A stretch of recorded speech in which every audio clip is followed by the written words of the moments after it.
When Sarah told me that marriage was holding her back, I stood frozen in disbelief. It wasn't an argument or a fight. She said it calmly, like she'd been rehearsing it for months. We had been married for 5 years, building a small but steady life together. I thought we were happy. But that day, she packed her bags, saying she needed freedom and time to find herself. I didn't try to stop her. Maybe I should have, but something inside me told me that if she truly wanted to leave, forcing her to stay would only make things worse.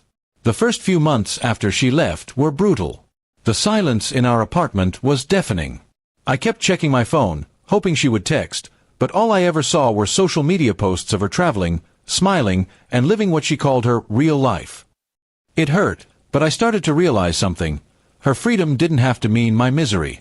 I began rebuilding myself, piece by piece, without her. I poured myself into work.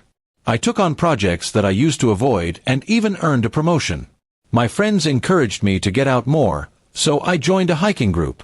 That's where I met Lena, quiet, thoughtful, and grounded. She didn't fill the silence with empty words. She listened, and that was something I hadn't realized I missed so much. We didn't rush into anything, but slowly, her presence made the pain fade.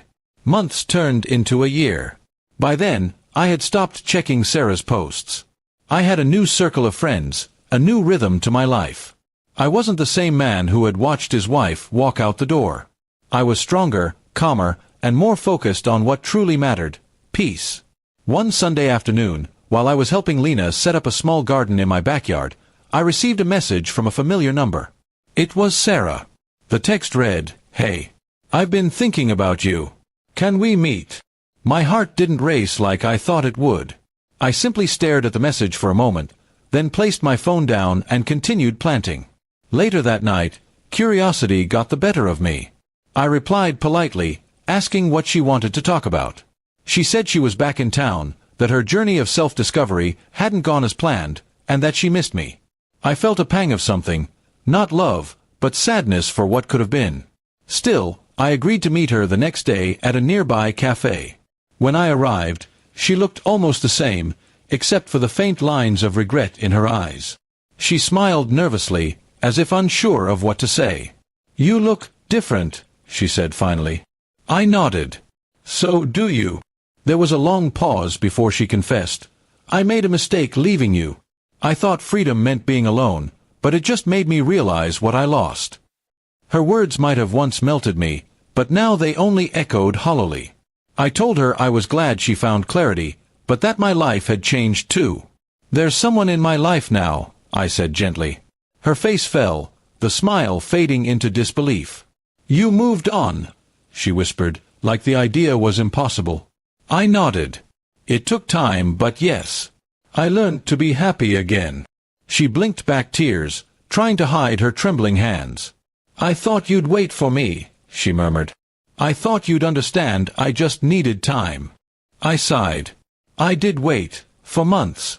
But I realized waiting for someone who walked away wasn't love. It was self-punishment. We talked for a while longer, mostly about the past.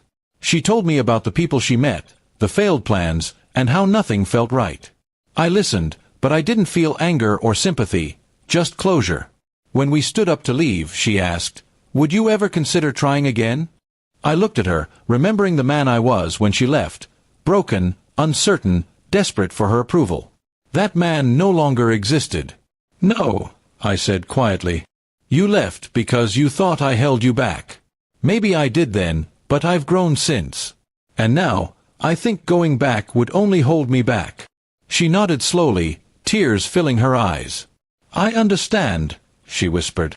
As she walked away, I watched her go, realizing that this was the real goodbye, the one we never had a year ago.